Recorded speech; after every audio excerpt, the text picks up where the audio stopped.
जे जितेंद्र ठाकूरजी, माझा आवाज येतोय? हा बोला. जे काय घडलं नेमकं तिथे? काय नाही, 5 कोटी वाटप चालू आहे. यांच्या अनेक डायऱ्या मिळाल्यात. काय आहे काय नाही त्या डायऱ्या माझ्या हातात आहेत. जी लॅपटॉप, डायऱ्या, कुठे काय वाटप झालं, आणि हे राष्ट्रीय नेते, राष्ट्रीय सरचिटणीस, लाज शरम काहीच नाही, कोळून प्यालेले आहेत. 48 तास अगोदर मतदारसंघ सोडायचा एवढा साधा नियम माहित नाही ना. आणि हे शिक्षण मंत्री राज्याचे होते.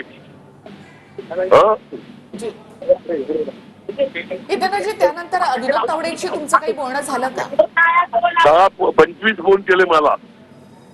माफ करा, मला जाऊन द्या, माफ करा, मला जाऊन द्या. कारवाई करावी, सगळ्यांना जाऊन देऊ आम्ही. पोलिसांनी कारवाई करावी, इलेक्शन कमिशननी कारवाई करावी. तुम्ही म्हणता तावडेंनी तुम्हाला फोन केला, तर नेमकं काय म्हणाले?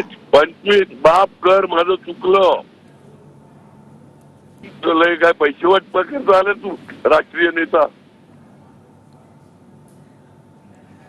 तुम्ही त्यांना काय सांगितलं नंतर? जे नियमाने आहे ते होऊन दे ना. आता तुम्ही पण कायदे नियम पाळणार आहेत, आम्ही पण कायदे नियम पाळतो. विचारा ना त्यांना फोन करून केलेले की नाही. नाही तर माझा फोन बुक बघा, किती इन्कमिंग कॉल आहेत. आपण हे सगळं विवांत हॉटेलमध्ये झालं. कार्यकर्ते कधी पोहोचले होते तिथे? तुम्हाला आधी माहिती होतं का की तावडे? मला अगोदर न्यूज आलेली इकडे येणार असं नाही. 5 कोटी रुपये घेऊन विनोद तावडे येणार. ते वाटप ऑलरेडी रात्रीपासून चालू आहे. सकाळी आणि कार्यकर्त्यांना पण बोलवलं, त्यांच्या डायऱ्या मिळाल्या. आता कायदेशीर कारवाई काय करतात बघू आपण. इलेक्शन कमिशनचे काय करतात. आपण तुम्ही डायरी पाहिली का? ती त्या डायरीमध्ये काय काय आहे? माझ्या हातात आहेत, समोर आहेत डायऱ्या. तुम्ही वाचली का ती डायरी? त्यामध्ये कोणाला पैसे दिले, काय दिले याचा काही उल्लेख आहे? काय आहे त्या डायरीमध्ये, काय लिहिलेलं आहे? हो, मी आता लोकांना शांत करू का डायऱ्या वाचत बसू? माझ्याकडे आहेत, डायऱ्या आहेत. जी तुम्ही पोलिसांना हे दिलंय का? म्हणजे पोलीस, हे बघा, 1 मिनिट. वसई रोड 5, वसई पश्चिम 4. म्हणजे हे तुम्हाला डायरी बघायचं असेल तर वसई रोड 5 म्हणजे 5 रुपये तर नसतील दिले, 4 रुपये तर नसतील दिले, लाख तर नसतील दिले. खाली टोटल मारलाय 15 झोन. लक्षात आलं का?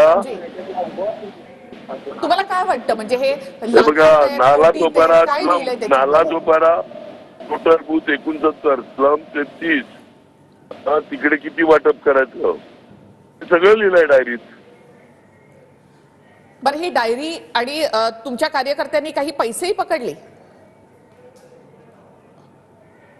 हो, मी आता जस्ट पोचलाय. बरं, पण मग कार्यकर्त्यांनी किंवा पोलिसांनी म्हणजे बैठक कुठे, 4 वाजता कुठे पैसे पोचवायचं असं सगळं लिहिलंय इकडे. बरं, आपण तुमचे कार्यकर्ते या ठिकाणी दिसत आहेत. विनोद तावडेंना सोडलंय का तिथून? आता एकूणच परिस्थिती कशी आहे? पोलिसांनी कारवाई करावी, इलेक्शन अधिकाऱ्यांनी, इलेक्शन आरोनी कारवाई करावी. जी कायदेशीर कारवाई आहे ती. नाही तर विनोद तावडे उद्याला 6 वाजेपर्यंत इकडे राहतील. बरं, विनोद तावडे तिथून निघालेत की अजून तिथे आहेत? तुम्ही काही त्यांच्याशी बोलणार आहेत? एक तर पोलीस कारवाई करतील, नाही तर 6 वाजेपर्यंत मुक्काम पोस्ट उद्याला विनोद तावडे, राजन नाईक यांचा इकडेच माझ्या बरोबर.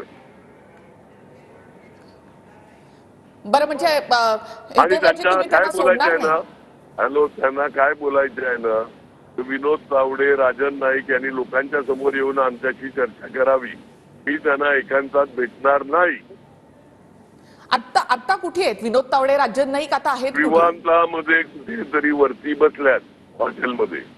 बरं, तुम्ही भेटताय? दुसऱ्या माळ्यावर बसल्यात. तुम्ही आता भेटताय त्यांना? नाही, मी भेटणार नाही. ते माझ्या समोर येतील लोकांना भेटायला. बरं,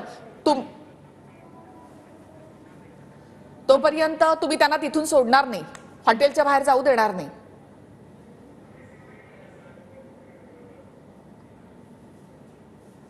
जी जितेंद्रजी, माझा आवाज येतोय? तर बहुजन विकास आघाडीचे अध्यक्ष हितेंद्र ठाकूर आता विवान हॉटेलमध्ये पोहोचलेले आहेत आणि तिथेच दुसऱ्या मजल्यावर विनोद तावडे आणि राजन नाईक सुद्धा आहेत. राजन नाईक हे नालासोपारा मतदारसंघातले भाजपचे उमेदवार आहेत. त्याचबरोबर नालासोपारा मतदारसंघातले बहुजन विकास आघाडीचे उमेदवार क्षितिज ठाकूर हे सुद्धा या ठिकाणी आहेत. त्यांनी देखील इथे विनोद तावडेंना जाब विचारलाय.